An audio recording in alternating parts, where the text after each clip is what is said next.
الرجیم بسم اللہ الرحمن الرحیم وبہ نستعین وهو خیر المعین وصلی اللہ علی سیدنا محمد وآلہ الطاہرین الطیبین المعصومین صلی علی محمد وآل محمد.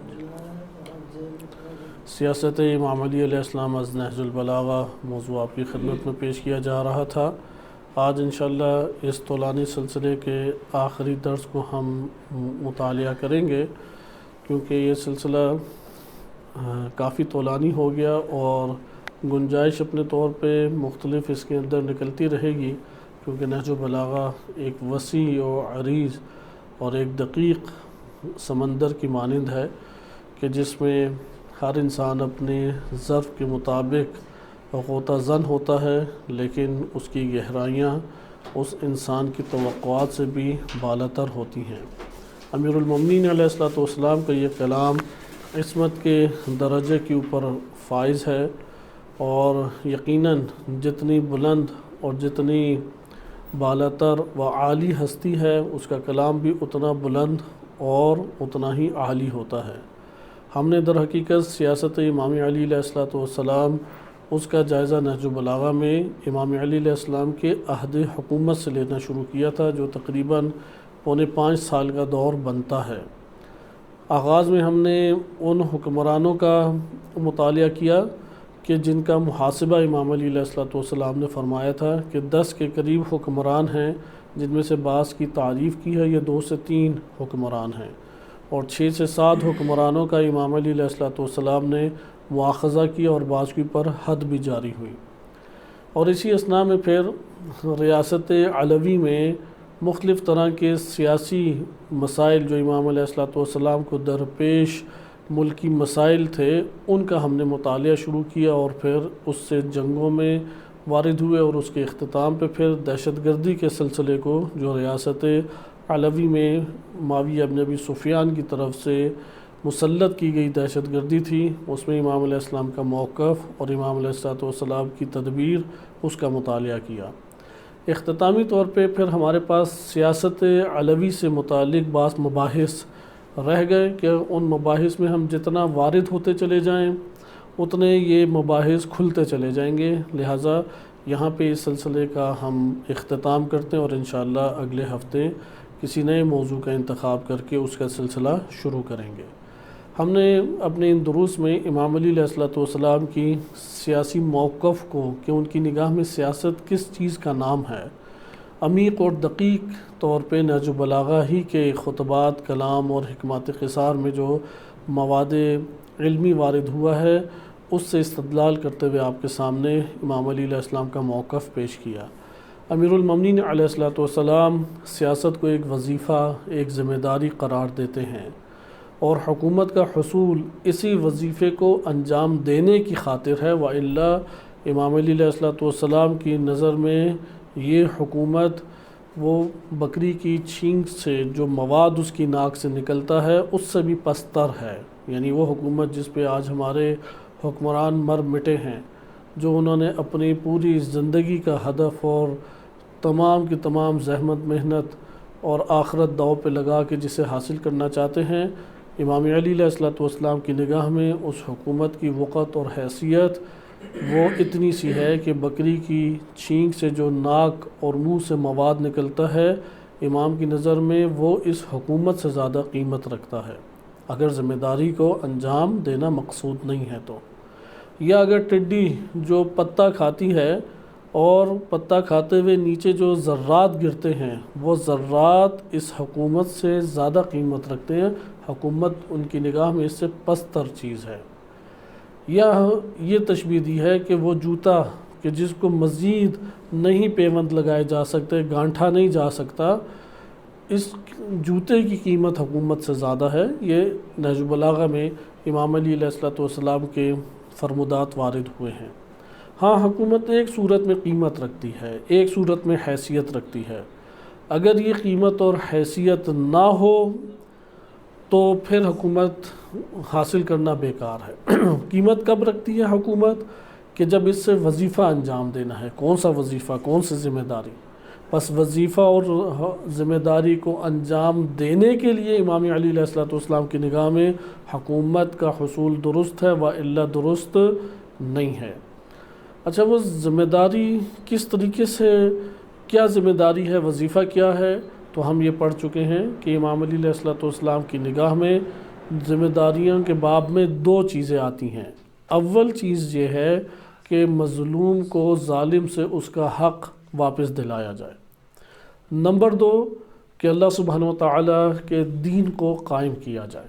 یہ دو اہم ذمہ داریاں امام علی علیہ السلام حکومت کے ذریعے سے انجام دینا چاہتے ہیں، یعنی بشریت کو اللہ نے جس مقصد کے لیے خلق کیا ہے، حکومت کے ذریعے سے پورے معاشرے کو اس سمت لے کے جانا، اور یہ تب ہی جا سکتا ہے کہ جب یہ دو کام وجود میں آئیں۔ اول کہ عدالت قائم ہو، نمبر دو اسلام و الہی قوانین ان کا اجراء عمل میں آ جائے۔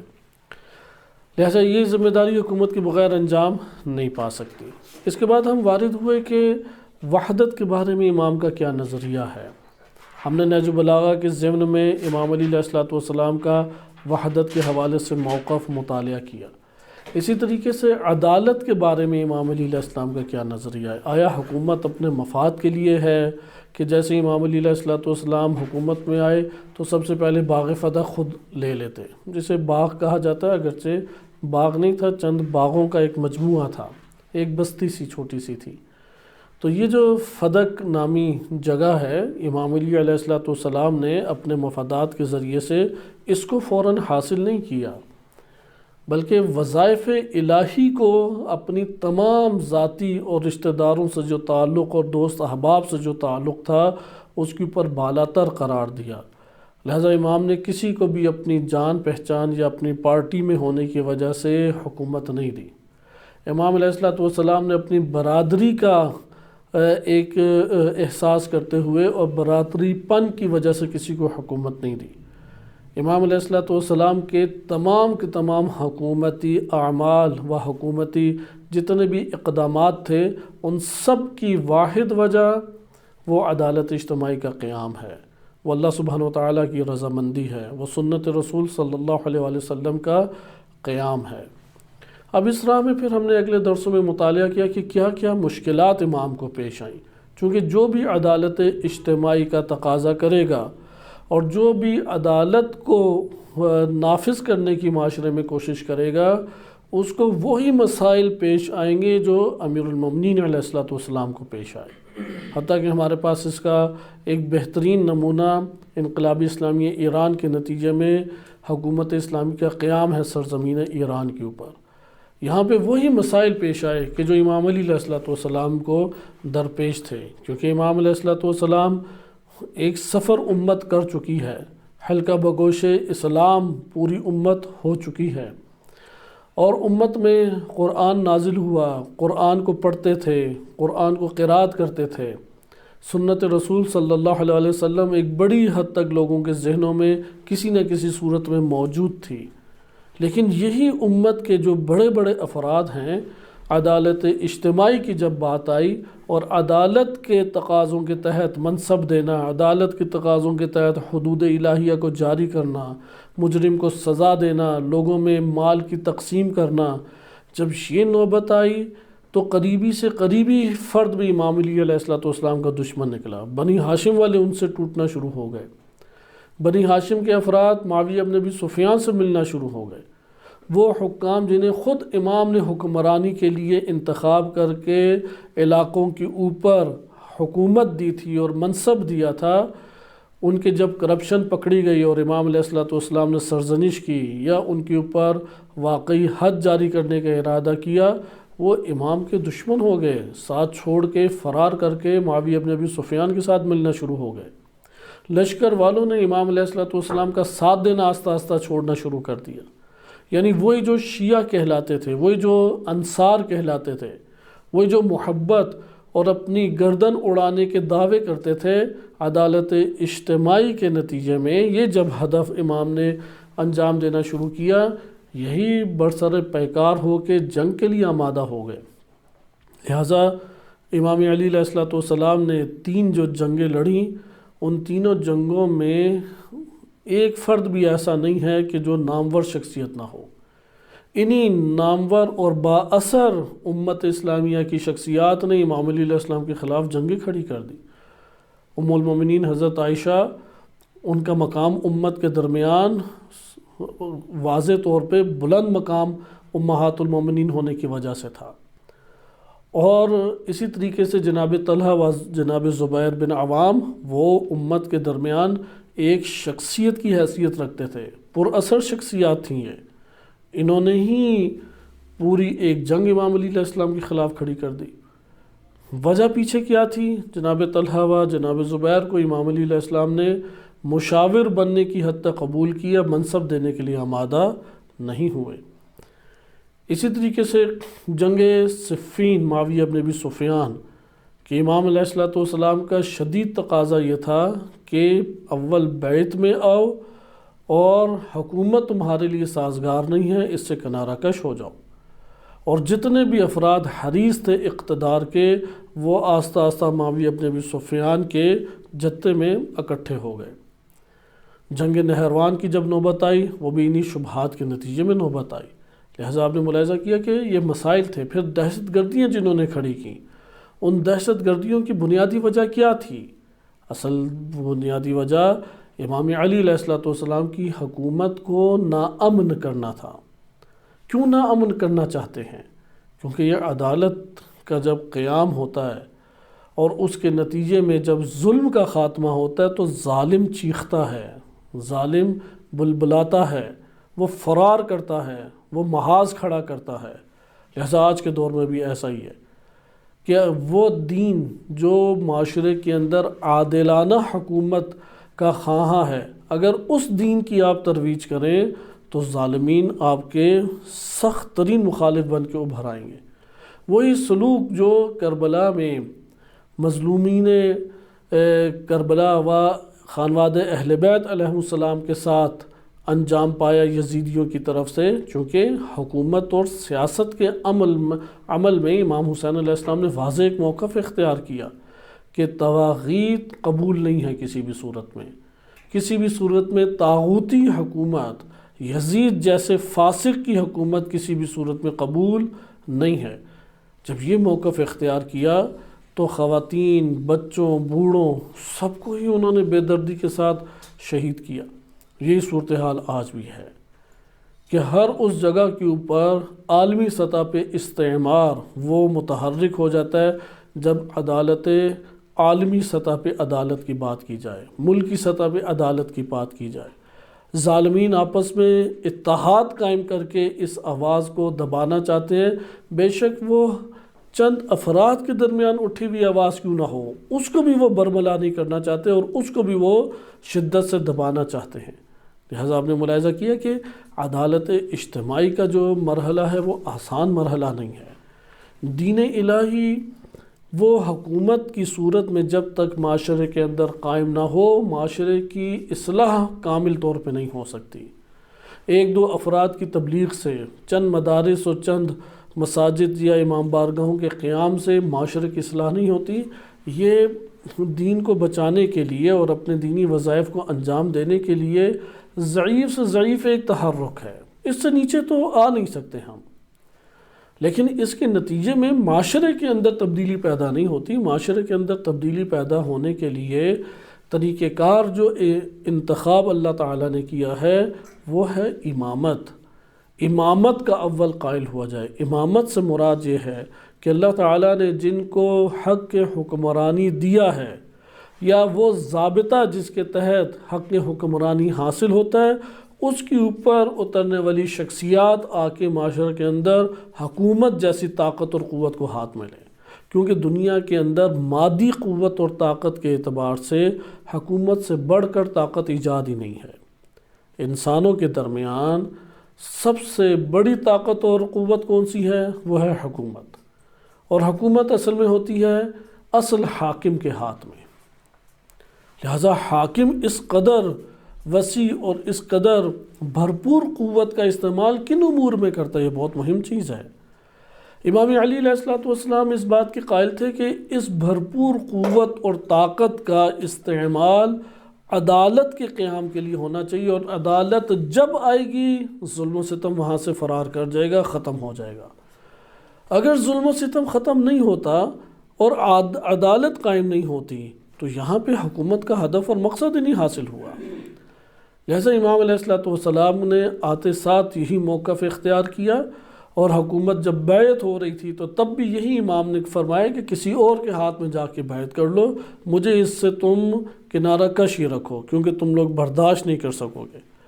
لیکن لوگوں نے اس طریقے سے امام علیہ الصلوۃ والسلام کے اوپر ہجوم کیا کہ امام علیہ الصلوۃ والسلام کو حجت تمام ہونے کی وجہ سے قبول کرنا پڑا۔ اب جب اس کو قبول کر لیا امیر المومنین علیہ الصلوۃ والسلام نے، تو پھر امام کی عادلانہ روش اور عادلانہ اقدام ان کے اپنوں ہی سے ہضم نہیں ہو سکے، نہ اپنے قبیلے والے، نہ اپنے برادری والے بھائی اور بقیہ قبیلے اور برادری سے تعلق رکھنے والے افراد، نہ قریبی وہ انصار کہ جو کبھی میدان میں حاضر ہونے والے شیعہ کہلاتے تھے، جیسے جناب زبیر بن عوام، کہ ساری کی ساری عمر وہ میدانوں میں بہادری اور شجاعت سے ڈٹے رہے، اور بنی ہاشم میں بھی فقط اور فقط گھرانے اہل بیت علیہ السلام کے مدافع بن کے رہے، اور پرجوش حمایت امام علی علیہ السلام کے لیے فرمایا کرتے تھے۔ یعنی وہ ذہنی طور پہ بھی تصور نہیں کرتے تھے کہ کبھی امام علی علیہ السلام کے مخالف ہو سکتے ہیں۔ لیکن عادلانہ رویہ اور عادلانہ روش دیکھیں کس جگہ پر انسان کو لا کھڑا کرتی ہے۔ لہذا یہ سیرت ہم نے مطالعہ جب کی تو یہاں پہ ہمیں واضح معلوم ہوا کہ ان مراحل سے گزرنا پڑتا ہے، انبیاء علیہ السلام بھی ان مراحل سے گزرے۔ لہذا جب بھی عدالت کی بات کریں گے تو مجرم صفت افراد جو اپنے جرم کو ترک نہیں کرنا چاہتے، جو ظلم کو ختم کرنا نہیں چاہتے، وہ دشمن بن کے آن کھڑے ہوں گے، دشمن بن کے ایک صف آرائی کر لیں گے۔ لہذا انسان کو ذہنی طور پہ یا یہ نعرہ نہ لگائے عدالت کا، یملأ الارض قسطا وعدلا، کہ امام مہدی علیہ السلام آئیں گے اور قسط و عدل سے زمین کو بھر دیں گے، یا یہ بات نہ کرے، یا اگر یہ بات کرتا ہے تو پھر ظالموں سے ٹکرانے کے لیے جو جو تقاضے ابھرتے ہیں ان تقاضوں کا سامنا کرنے کے لیے اپنے نفس کو آمادہ کرنے کی کوشش کرے، جس کو روایات اہل بیت علیہ السلام میں اس طرح سے بیان کیا گیا ہے کہ امام مہدی علیہ السلام کے لیے تیاری کرو، اگرچہ ایک تیر کی حد تک اپنے پاس رکھنے کے لیے تیاری کیوں نہ ہو۔ غیبت نعمانی میں یہ روایت وارد ہوئی ہے کہ آمادہ کرو اپنے نفوس کو، اگرچہ ایک تیر اپنے پاس رکھنے کے، کیونکہ جب ظلم سے ٹکرانا ہے، ظالم سے ٹکرانا ہے، اور آج کے دور میں تو باؤنڈریز سے بالاتر ہو کے یہ محاذ قائم ہو گئے ہیں۔ ایک طرف حق اور عدالت کا نام لیوا لشکر موجود ہے، اور دوسری طرف دنیا بھر کا ایک ظالموں کا جمگٹھا جو کہ استعمار کے عنوان سے مقابلے میں پوری دنیا میں ورلڈ آرڈر چلانے کے اوپر ہے۔ اسی نے تمام کے تمام دنوں کو معین کرنا ہے، مثلا مزدوروں کا دن کون سا ہو، خواتین کا دن کون سا منایا جائے، مردوں کا دن کون سا منایا جائے، فلاں چیز کا دن منایا جائے۔ سوال یہ پیدا ہوتا ہے کیوں یہ دن انگریز ہمارے لیے معین کرے، ہم کیوں نہیں یہ دن معین کر سکتے؟ اب جب سے انقلاب اسلامی ایران یہ حکومت قائم ہوئی ہے، ابھی حکومت اجرائے اسلام نہیں پوری ریاست میں کر سکی، کیونکہ یہ اگلا مرحلہ ہوتا ہے۔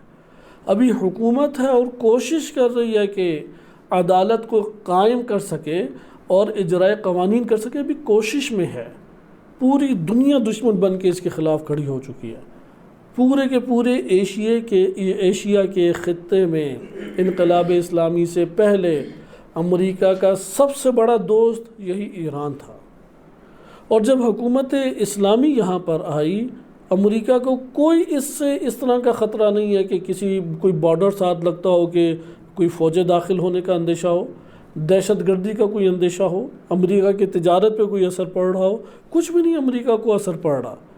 لیکن اس کی کیونکہ ایران اور امریکہ کے درمیان بہت کلومیٹرز اور سمندروں کا فاصلہ ہے، امریکہ کے آس پاس کے ممالک کے ساتھ یا دیگر ممالک کے ساتھ جو تجارت ہے وہی امریکہ کے لیے کافی ہے۔ اس لیے ایران سے امریکہ کو نہ دہشت گردی کا خطرہ ہے، امریکہ کو ایران سے نہ اقتصادی کوئی خطرہ ہے، نہ امنیت کے حوالے سے کوئی خطرہ ہے۔ اگر خطرہ ہے تو صرف سیاسی دنیا میں ہے کہ وہ جو جمہوریت کا ڈھنڈورا پیٹا تھا امریکہ نے، وہ اپنی عوام کے سامنے ٹوٹ کے رہ جائے گا، اور ایک ترقی یافتہ ابھرتا ہوا ملک جو اسلام کی اساس کے اوپر، حکومت اسلامی کی اساس کے اوپر ابھرا، اس کی کامیابی لوگوں کے سامنے آ جائے گی، کیونکہ غرب اس پر ایمان لا چکے ہیں کہ دین اور سیاست جدا ہے، لہذا سیاست کے امور میں کوئی دین کو دخل نہ دے، کوئی دین کو دخل دینے کا اصلاً جواز نہیں پیدا ہوتا۔ غرب اس کے اوپر ایمان لایا ہوا ہے، اور اسی ایمان کے اوپر ان کے ہاں یہ پولیٹیکل سسٹم وجود میں آئے، ڈیموکریسی ہے یا سیکولرزم ہے یا کمیونزم ہے یا اس طرح کے مختلف طرح کے سسٹم سامنے ہمارے پاس آئے اقتصادی اور سیاسی دنیا میں۔ لیکن جب وہ دیکھیں گے نہیں، مذہب کی اساس کے اوپر تو اتنی کامیابیاں انہوں نے حاصل کر لی، مذہب کی اساس کے اوپر ہم سے بہتر زندگی بسر کر رہے ہیں، مذہب کی اساس کے اوپر انہوں نے ہم سے زیادہ ترقی کر لی، تو یہاں پہ ڈگمگا جائیں گی حکومتیں۔ بہرحال حق کا نام لینے والے مد مقابل دنیا بھر کا استعمار، وہ ورلڈ آرڈر کے نام سے آرڈر جاری کرتا ہے، سب ممالک کے اوپر اس کی اتباع وہ ضروری قرار دیتا ہے۔ مثلا ایران اور پاکستان آپس میں تجارت کریں یا نہ کریں، گیس پائپ لائن معاہدہ کریں یا نہ کریں، پیٹرول کے اوپر بزنس کریں یا نہ کریں، امریکہ سے اجازت لینی چاہیے، اس کا آرڈر آئے گا۔ اور آرڈر بھی کیسا آتا ہے؟ پاکستان کو ہم تنبیہ کرتے ہیں کہ دہشت گردوں سے تعلقات نہ بڑھائیں، چونکہ جو ظالمین کے خلاف ہے وہ دہشت گرد ہے۔ جیسے انبیاء علیہ السلام کی قومیں انبیاء ہی کو کہتی تھی یہ کافر ہو گئے، انبیاء علیہ السلام کے اوپر ہی کفر کا تہمت لگاتے تھے۔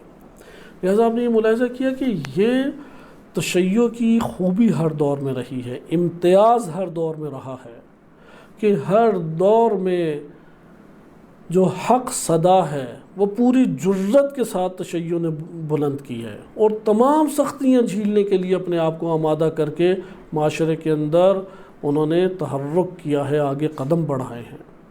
تشیع ہمیشہ عدالت کو معاشرے کے اندر اسے نافذ کرنے اور اس کا پرچم بلند کرنے کی بات کرتی رہی ہے۔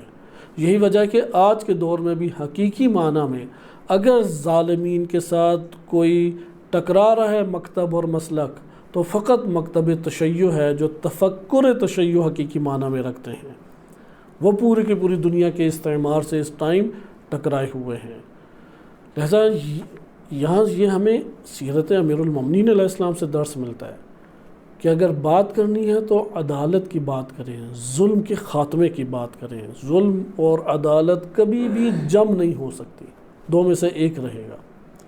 اسی طریقے سے مظلوم کی حمایت اور ظالم کی مخالفت کا درس دیا ہے سیرت امیر المومنین علیہ السلام نے۔ اسی طریقے سے وحدت کے اوپر ابھارا ہے تاکہ اس وحدت کے قیام کے ذریعے سے جو ابھرا ہوا استعمار اور ظالم ہے اس کو کچلا جا سکے، ظالم کو اپنی صفوں کے اندر کامیابی سے روکا جا سکے۔ یہ وحدت کے علاوہ ممکن نہیں ہے۔ اس لیے تاریخ بشریت میں جب بھی دین کے اندر رخنا، انتشار اور تفرقے کی بات آئی ہے تو ہمیشہ اس کے اسباب اور عناصر وہ بیرونی نکلے ہیں، اندرونی نہیں تھے۔ آغاز میں ہمیشہ بیرونی ہاتھ ہیں کہ جنہوں نے یہ سیاست چلی کہ ان کو توڑو، انہیں اختلاف میں ڈالو، انہیں انتشار کا شکار کرو، ان کے اندر یہ موضوعات ابھارو جس سے یہ دست و گریبان ہو جائیں، کیونکہ یہ تو انسان اجتماعی دنیا میں جب رہتا ہے دو موقف تو موضوعات کے اوپر ہو جاتے ہیں۔ ایک امت کیوں مختلف حصوں میں ٹوٹ کے رہ جائے؟ ٹھیک ہے کہ اختلاف دلائل کے ساتھ اپنی جگہ پہ رکھنا ایک طبیعی سی بات ہے، اور ان میں سے یقیناً حق ایک ہی ہوگا، لیکن اس اختلاف کا نتیجہ یہ نہیں ہے کہ اگلوں کو اور دشمنوں کو اپنے اوپر مسلط ہونے کے لیے زمین ہموار کر دیں کہ آؤ ہمارے اوپر حکومت کرو۔ اس ٹائم یہی ایک فتنہ جو ہے وہ عالم اسلام میں برپا کیا جا رہا ہے۔ MI6 شیعوں کے اندر بنا کے ایسے امامے انہوں نے ایجاد کیے کہ جن کا کام فقط یہ تھا کہ تشیع کے اندر انتشار ڈالیں، شیعہ کو لڑائیں، شیعہ سنی کو آپس میں لڑائیں، اور نتیجے میں کیا ہوگا؟ نتیجے میں امریکہ استعمار وہ قوی ہو جائے گا۔ ابھی جیسا کہ امریکی جو منصبدار ہیں انہوں نے یہ بیانیہ دیا ہے اپنے میڈیا کے اوپر کہ اگر ایران اور اسرائیل کی آپس میں جنگ ہو جائے تو امریکہ اس پوزیشن میں نہیں ہے کہ اسرائیل کا ساتھ دے سکے۔ وہ اس قوت، ابھرتی قوت کو، جو حق کی قوت ہے، جو ظالمین کی عزت کو پامال کرنے والی اور ناک رگڑنے والی ہے ظالمین کی، اس قوت کو توڑنے کے لیے انتشار امت میں پھیلانا چاہتے ہیں تاکہ ان کو بیرونی ہاتھ تو نہیں گرا سکتے، جیسے امام علی علیہ السلام کو بیرونی ہاتھ نہیں گرا سکے۔ اگر امام علی علیہ السلام پہ تلوار کا وار ہوا جس سے وہ شہید ہوئے تو وہ ان کے اپنے ہی لشکر کا صف اول کا لڑنے والا ایک سپاہی تھا، یعنی امت اسلامیہ میں سے تھا، صحابی یا تابعی میں سے، دونوں میں سے ایک عنوان اس کا تھا، عہد رسول صلی اللہ علیہ وسلم کے ساتھ متصل دور میں زندگی بسر کرنے والا شخص تھا، جو اپنے آپ کو نمازی، روزے دار اور اس طرح کے اعمال کا عادی بنا چکا نفس تھا۔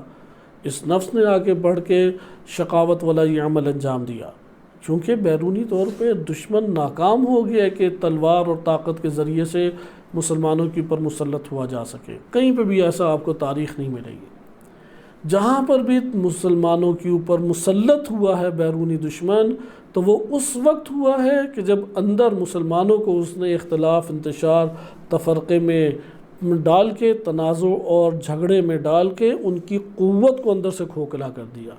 جب اندر سے کھوکھلا ہو اور باہر سے بہت بڑا بھی درخت نظر آ رہا ہو تو اس کو گرانے کے لیے پھر بہت جتن نہیں کیے جاتے، اس کے لیے پھر چھوٹی سطح کے طوفان بھیجے جاتے ہیں اور وہی اسے جڑ سے اٹھا کے گرا دیتے ہیں۔ لہٰذا آپ نے ملاحظہ کیا کہ یہاں پہ یہ بصیرت کی ضرورت ہے۔ لہٰذا ایک ہمارا باب ادھر سے کھل سکتا تھا، امام علی علیہ السلام میں اہل بصیرت اور بے بصیرت کہ ان دو افراد میں کس طرح سے فرق کریں، اہل بصیرت کو کن موازین اور کن معیارات کی بنیاد پر ہم کہیں کہ یہ اہل بصیرت ہیں، اور بے بصیرت کہاں پر نکلے؟ کیا وہ دیگر امام علیہ السلام کے مخالفین میں نکلے جیسے معاویہ بن ابی سفیان اور اس کے لشکر میں بے بصیرت نکلے، یا نہیں امام علی علیہ السلام کے بالکل ساتھ شانہ بشانہ چلنے والوں میں بے بصیرت نکلے؟ پھر یہ بے بصیرت کس طریقے سے معاشرے میں پر اثر ہو گئے؟ پھر معاشرے کے زیادہ تر افراد کیوں ان بے بصیرت افراد سے تعلق قائم کرنے میں کامیاب ہو گئے؟ نہج البلاغہ میں امام علی علیہ السلام نے اپنے خطبات اور مکتوبات میں ان سب نکات کی طرف تفصیلی طور پہ رہنمائی فرمائی ہے کہ اہل بصیرت کون ہے، کون بے بصیرت ہے، کیونکہ اصل مسئلہ یہاں پر ہی کھڑا ہوگا۔ ایسا نہیں ہے کہ اس دور میں کوئی قصیدے پڑھنے والے امام علی علیہ السلام کے نہیں تھے، اس دور میں فضائل علی بن ابی طالب کا اقرار کرنے والے موجود نہیں تھے، امام علی علیہ السلام کے دور میں تو تھے۔ پہلے جو 5 سال امام کی حکومت کے ہیں ان میں تو امام علی علیہ السلام کے فضائل پڑھنے والے ہزاروں ہیں۔ ہاں بعد میں معاویہ بن ابی سفیان کی جب حکومت ہاتھ میں آ گئی تو اس نے اپنے طور پہ اعلان کا سلسلہ شروع کرایا، اس سے پہلے تو ایسے کوئی بھی موارد موجود نہیں ہیں۔ لہٰذا آپ نے ملاحظہ کیا کہ یہ وہ مسائل تھے کہ امام علی علیہ السلام کو توقع کن افراد کی تھی، امید اور چاہت کن افراد کی تھی، اور ملے کون سے افراد۔ آج کے دور میں بھی یہی پیمانہ ہے کہ امام مہدی علیہ السلام کس سطح کے اور کس طرح کے افراد کو چاہتے ہیں اور ملے ہوئے کون سے افراد ہیں۔ لہٰذا یہ خوبصورت اور دلچسپ بحث ہے کہ امام علی علیہ السلام کے دور کے بابصیرت اور بے بصیرت۔ بے بصیرت کو پہچانیں گے تو حیران ہوں گے، قریبی ترین فرد اور رشتہ داری بھی اس کی بنتی ہے، برادری کا، کیونکہ وہ دور قبائلیت کا دور ہے۔ قبائلیت کے دور میں ان کے اندر حمیت اور ایک جذبہ انتقام بڑے پیمانے پہ ہوتا تھا، اس لیے چھوٹے چھوٹے مسائل میں بھی دیکھتے تھے ہمارے قبیلے کا اندھا دھند حمایت کرتے تھے اور تلوار نکال کے اگلے کے اوپر جھپٹ پڑتے تھے۔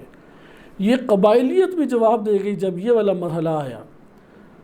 لہذا بصیرت امام علیہ السلام، اس کی ایک پیاس تھی، اس کی ایک آہ تھی، امام کو ایک چاہت تھی، چاہتے تھے کہ امت کے اندر بابصیرت پیدا ہو۔ اسی طرح حقیقی معنی میں دیندار نہیں تھا، مفاد پرست طبقہ موجود تھا، مفاد چاہیے، اپنی جاب، اپنا پیسہ، اپنی آل اولاد، اپنا آرام اور سکون، اپنا گھر بار، بس یہ چیز چاہیے تھی کہ مالدار ہو جائیں، قرضوں سے اتر جائیں، فلاں کام کر لیں۔ امام علیہ السلام چاہتے تھے کہ حقیقی دیندار جو فداکار ہو، ایثار اور قربانی دینے والا ہو، واقعاً اللہ سبحانہ و تعالیٰ سے محبت کرتا اور اللہ کے لیے اعمال کو انجام دیتا ہو۔ لہذا یہ افراد بہت قلیل تھے امام کے دور میں، اس لیے نہج البلاغہ کی یہ جملہ معروف جملات میں سے ہے کہ میں تمہیں اللہ کے لیے اللہ کی خاطر چاہتا ہوں، یعنی میں جو تمہارے ساتھ سلوک کر رہا ہوں وہ تمہاری وجہ سے نہیں ہے کہ تم مثلا میرے شیعہ ہو، تم میرے فضائل کے بھی قائل ہو، میری امامت کے بھی قائل ہو، اس لیے میں یہ کام کروں، اس لیے نہیں امام علیہ السلام تعلق جوڑتے تھے۔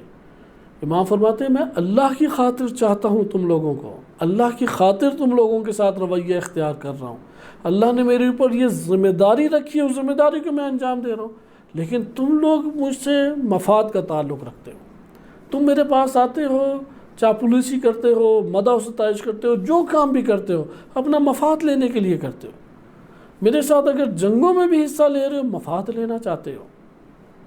لہذا مفاد کی سیاست کے خلاف تھے امام علیہ السلام، وہ کوئی بھی کرے، وہ شیعہ کے عنوان سے کرے، سنی کے عنوان سے کرے، صحابی کے عنوان سے کرے، تابعی کے عنوان سے کرے، مفاد کی سیاست سے امام علیہ السلام وہ کاملاً کنارہ کش تھے، دور تھے، عدالت کی اساس پہ رویہ اختیار کرتے تھے، عدالت کی اساس پہ سلوک، عدالت کی اساس پہ قربت، لہذا اول معیار عدالت کو بنایا۔ اب جب یہ عدالت کے معیار کی بات آئی تو یہاں پہ امت ٹوٹنا شروع ہو گئی۔ آج بھی اگر امام مہدی علیہ السلام تشریف لائیں، عدالت کی اساس کے اوپر جب حکومت کا قیام فرمائیں تو وہ جو امام علیہ السلام کے لیے دعائیں ندبہ پڑھتا تھا، امام علیہ السلام کے لیے زیارت ناہیہ پڑھا کرتا تھا، ہر ٹائم ان کے العجل کی دعائیں کیا کرتا تھا، ایک قوی امکان ہے کہ ایسا شخص وہ امام علیہ السلام کے مخالف ہو جائے، قوی امکان ہے، کیونکہ ماضی ہمارے سامنے ہے۔ ماضی میں تو وہ افراد کے جو امام علیہ السلام کا جنگوں میں اپنی جان مال گھر لوٹا کے امام علیہ السلام کی خاطر جنگوں میں شرکت کرتے رہے، وہ مخالف ہو گئے عدالت اجتماعی کی جب بات آئی۔ تو یہ فرد جس نے تو کچھ پیش ہی نہیں کیا سوائے قصیدوں کے یا امام کے فضائل کے، اس نے تو نہ گھر سے اس کے گیا، نہ کوئی جان اس کی خرچ ہوئی، نہ مال اس کا خرچ ہوا، نہ جان خطر میں کوئی پڑی، تو کس طریقے سے یہ امام علیہ السلام کا حامی نکل آئے؟ حامی وہ شخص نکلے گا جو اپنے نفس میں عدالت کو قائم کیے ہوئے ہے، جو عدالت سے محبت کرتا ہے، ظلم سے نفرت کرتا ہے، مظلوم کا حامی ہے، ظالم کا مخالف ہے، دشمن ہے، اس سے توقع کی جا سکتی ہے، یہ کسی بھی ٹائم جڑ سکتا ہے۔ یہ اگر مخالف سپاہ میں بھی ہوا تو تب بھی سپاہ یزید سے نکل کے وہ حر کی مانند آزاد ہو جائے گا اور حسینیت کے دائرے میں آ جائے گا۔ اسی طریقے سے ہمارے پاس کئی مثالیں، زہیر بن قین کی طرح عثمانی اپنا ٹائٹل وہ مٹا کے حیدری اور حسینی اپنا عنوان رکھ کے اس دنیا کے اندر سے رخصت ہو جائے گا اور اپنی عاقبت کو بچا لے گا۔ لہذا ضروری نہیں ہے کہ اس کے اوپر حسینی ٹائٹل لگا ہو تو تب ہی اس نے ہمیشہ امام کا ساتھ دینا ہے، نہیں، اس کے برعکس بھی ہو سکتا ہے، تاریخ بڑی پڑی ہے۔ ابن ملجم امام کا ہمراہی تھا، صف اول میں جا کے جنگ لڑا کرتا تھا، قاتل نکلا کہ بشریت میں سب سے شقی ترین انسان جو قابیل اور قاتل ناقہ صالح ان سے بھی شقی ترین تھا، اشقل اشقیہ جو تھا وہ ابن ملجم لعین ہے۔ تو یہ کہاں سے نکلا؟ وہ امام علی علیہ السلام کے لشکر سے اور مخالف کے لشکر سے۔ دیکھیں حر آ گئے، جناب زہیر بن قین آ گئے، وہاب قلبی آ گئے، وہ تو دین اسلام سے بھی باہر تھے، دین اسلام کے اندر داخل ہو گئے۔ ایسا یہ ہے کہ انسان اپنے نفس کے اندر جھانک کے دیکھے واقعاً اس کا تعلق ہے علوی اس دنیا سے یا نہیں۔ علوی دنیا یعنی امیر المومنین علیہ السلام کی ہستی، امام علیہ السلام کی جو چاہت ہے اس کی بھی وہی چاہت ہو، امام کی جس سے نفرت ہے اس کو بھی اسی سے نفرت ہو، یہ امام علی علیہ السلام سے تعلق رکھتا ہے۔ امام علی علیہ السلام انہیں عدالت پسند ہے، چاپلوسی پسند نہیں ہے، امام علیہ الصلوۃ والسلام کو اللہ کی خاطر قدم بڑھانا پسند ہے، مفاد کی خاطر قدم بڑھانا پسند نہیں ہے، مظلوم کی حمایت پسند ہے، ظالم کا کسی بھی طور پہ گھما پھرا کے بھی ساتھ دیا جائے، امام کو اس سے نفرت تھی، کسی بھی طور پہ تم ظالم کا ساتھ نہ دو، ظالم کی حمایت نہ کرو۔ یہ وہ ابتدائی اور اہم ترین تشیع کے اعتقادات ہیں جس سے تشیع وجود میں آتی ہے۔ آپ ان نظریات کو ہٹا دیں اور آج کے دور میں جو تشیع کے عنوان سے اعتقادات ہمارے لیے لازم قرار دیے گئے ہیں اسے آپ اپنے سر پہ سوار کریں، شیعہ نہیں ہوگا۔ تشیع یعنی امامت سے تعلق جوڑے، امامت یعنی اس کی دین اور دنیا دونوں چلے ہی امام کے ذریعے سے۔ اگر اس کی اپنے مراسم جو ہیں وہ فقط امام سے چلیں اور بقیہ دنیا جو ہے وہ کبھی خان صاحب سے چلے، کبھی زرداری صاحب سے چلے، کبھی شریف خاندان سے چلے، کبھی امریکہ کے پاس جا کے جاب کرنے سے چلے، تو پھر اس کا امام کون سا ہے؟ وہ بند کمرے کے یا چند اجتماعی ہمارے جو مراکز ہیں ان میں چند مراسم کے انجام دہی سے تو شیعہ نہیں بنتا۔ تشیع کے لیے لازم ہے جو موقف امامت کا میرا موقف وہی ہو، جو دشمن امامت کا وہی دشمن میرا ہو۔ لہٰذا جس طریقے سے امام علیہ الصلوۃ والسلام ٹکرا گئے، اسی طریقے سے ظلم کے خلاف شیعہ ٹکرانے کے لیے اپنے اندر حوصلہ، اپنے اندر قوت، طاقت، توانائی، آمادگی وہ تیار کرتا رہے۔ اگر نہیں تیار کرتا رہے گا امامت سے دور ہوتا چلا جائے گا۔ امامت تو اسی چیز کا نام ہے کہ تیار کرے اپنے آپ کو، مہدویت اسی کا نام ہے، مہدویت۔ امام علی علیہ الصلوۃ والسلام تو 3 بر اعظموں میں موجود حکومت جو امام کی تھی اس کے اوپر عدالت چاہتے تھے۔ امام مہدی علیہ السلام نے پوری دنیا کے اوپر عدالت قائم کرنی ہے۔ جو امام علی علیہ السلام نے عدالت قائم کی ان کے ساتھ ہوا، وہی تو امام زمان علیہ الصلوۃ والسلام کے ساتھ بھی ہوگا۔ جو اس دور میں عدالت کا موقف اختیار کرنے والوں کے ساتھ ہوا، آج کے دور میں جنہوں نے عدالت کے قیام اور عدالت کے حاکمیت کی بات کی ان کو بھی یہ خطرہ لاحق ہو جائے گا۔ ایسا یہ ہمارے پاس ایک اہم نقطہ آئیں، اسی کو ہم نہج البلاغہ سے اب دیکھتے ہیں۔ نہج البلاغہ میں 149 نمبر خطبہ، یہ 149 نمبر خطبہ تفصیلی خطبہ ہے، ہمارے پاس ابھی گنجائش نہیں ہے کہ ہم اس سارے حصے کو پڑھ سکیں۔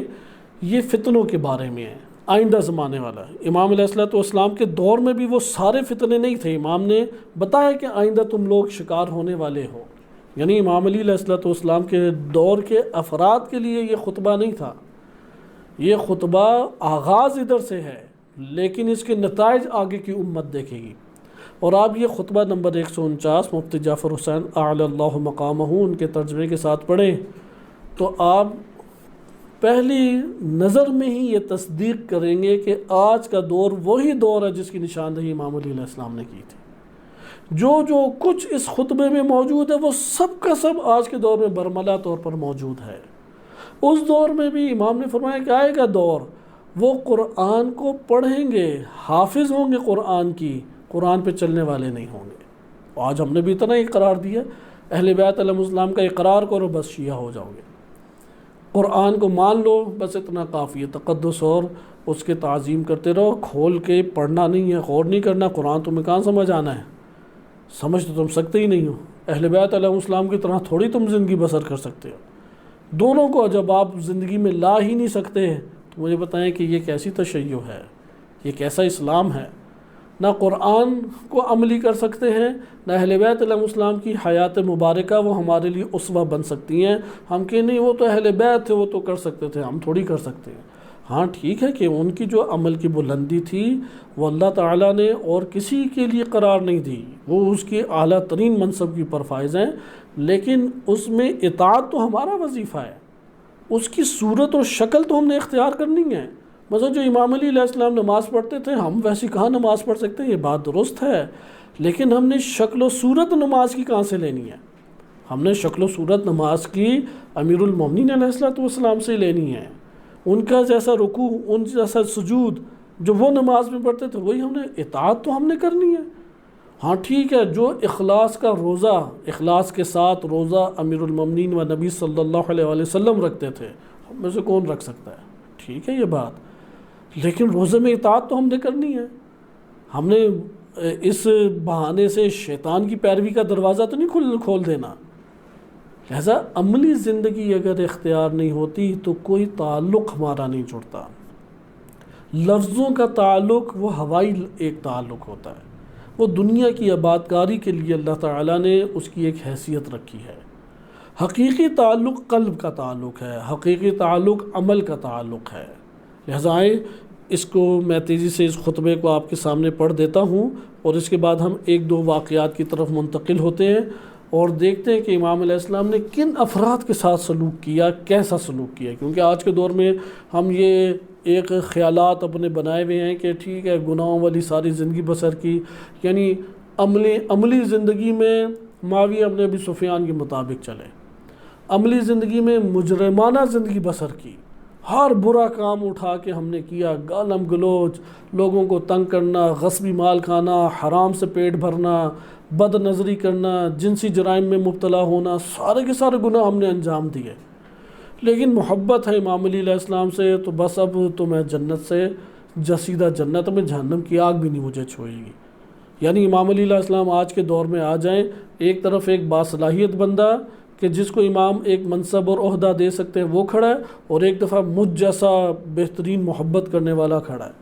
تو ہمارے ہاں اس طرح کی ایک ذہن سازی کی گئی ہے اور ذہنوں کو آمادہ کیا گیا ہے کہ امام علیہ السلام وہ جو بندہ خالص ایک صلاحیت کا مالک کھڑا ہے کہ جو آ سکتا ہے اس منصب کے اوپر، لیکن امام علیہ السلام کے اعتقاد نہیں رکھتا، اس کو امام برطرف کر دیں گے۔